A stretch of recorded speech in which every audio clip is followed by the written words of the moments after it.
नमस्कार, मैं खुशबू राय, आप देख रहे हैं न्यूज एक्सप्रेस। बीजेपी के अध्यक्ष को लेकर नामों की चर्चा जारी है, क्योंकि जो नाम मोदी शाह दे रहे हैं उसको आरएसएस पसंद नहीं कर रहा। जो आरएसएस नाम भेज रहा है उसे मोदी शाह पसंद नहीं कर रहे। इस खींचतान के बीच अब आरएसएस ने फिर से एक ऐसे नाम पर हामी भरी है जो मोदी और शाह के गले नहीं उतर रहा। क्या है पूरा मामला, देखिए इस खास रिपोर्ट में। –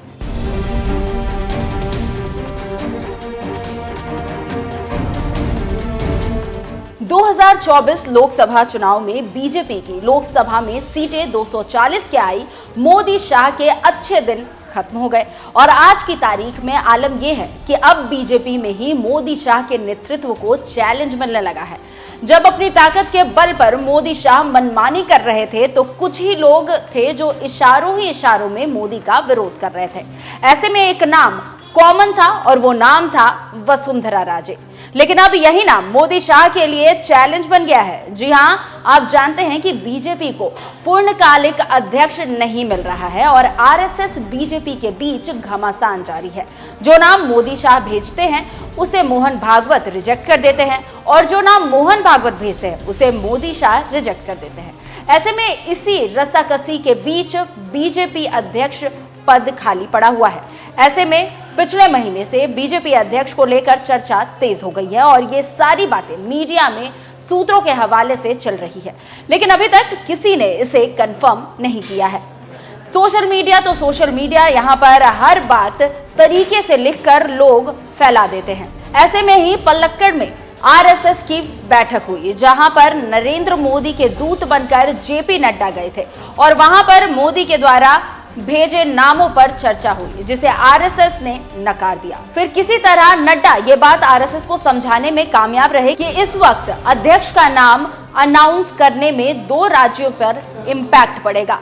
फिर जिस नाम को लेकर नड्डा दिल्ली आए उस शख्स का नाम था संजय जोशी। अगर बीजेपी हरियाणा विधानसभा जीत जाएगी तो जोशी अध्यक्ष नहीं बनेंगे, लेकिन अगर बीजेपी हरियाणा में हार जाएगी तो संजय जोशी ही अध्यक्ष बनेंगे। और आप जानते हैं कि संजय जोशी मोदी के जानी दुश्मन है, लेकिन अभी फिर खबर आ रही है कि मोदी शाह ने इस नाम को रिजेक्ट कर दिया है, जिसके बाद आरएसएस ने नया नाम भेजा जो मोदी शाह के फिर से पसीने छुड़ा रहा है। और इस बात को पत्रकार केपी मलिक ने कुछ अजीबोगरीब ढंग से पेश किया है। केपी मलिक ने केरल के पलक्कड़ में आरएसएस की बात को डिफाइन करते हुए सोशल मीडिया पर लिखा कि 31 अगस्त से 2 सितंबर तक आयोजित राष्ट्रीय स्वयंसेवक संघ के 3 दिन मंथन हुए। इस दौरान भाजपा के राष्ट्रीय अध्यक्ष के चुनाव पर भी लंबी चौड़ी चर्चा हुई।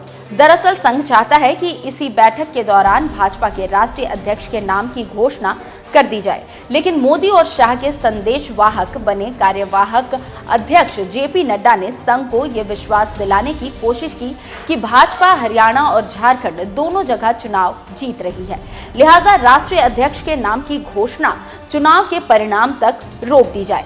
लंबे मंथन के बाद इस बात पर सहमति बनी कि हरियाणा के चुनाव परिणाम आने तक रुकना चाहिए।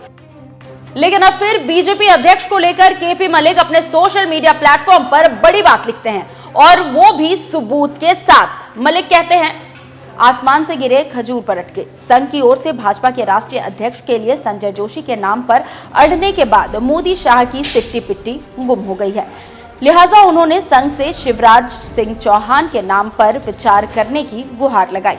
संघ ने उनकी सलाह को ठुकराते हुए संजय जोशी के स्थान पर बड़ा रिचार्ज वसुंधरा राजे के नाम को आगे बढ़ा दिया। अब देखना होगा कि ऊंट किस करवट बैठता है। सूत्र इससे आप समझ सकते हैं कि इस बार मोहन भागवत मोदी को फ्री हैंड छोड़ने के मूड में बिल्कुल भी नहीं है। उसी का नतीजा है कि अब आरएसएस मोदी शाह को सबक सिखाने के लिए उन्हीं नामों को अध्यक्ष के लिए आगे बढ़ा रही है जो मोदी के दुश्मन हैं, जैसे संजय जोशी, वसुंधरा राजे। मोदी शाह के सुझाव नाम जैसे कि शिवराज, फडणवीस या विनोद तावड़े, लेकिन मोहन भागवत मानने को तैयार नहीं है। और अब कहा यह जा रहा है कि आरएसएस ने फुल एंड फाइनल कह दिया है कि यह नाम ही बीजेपी अध्यक्ष बनेगा। देखना होगा कि आगे होता क्या है और कैसे मोदी और शाह अपनी मुश्किलें दूर करते हैं। फिलहाल इस खास रिपोर्ट में बस इतना ही। मुझे दीजिए इजाजत। नमस्कार।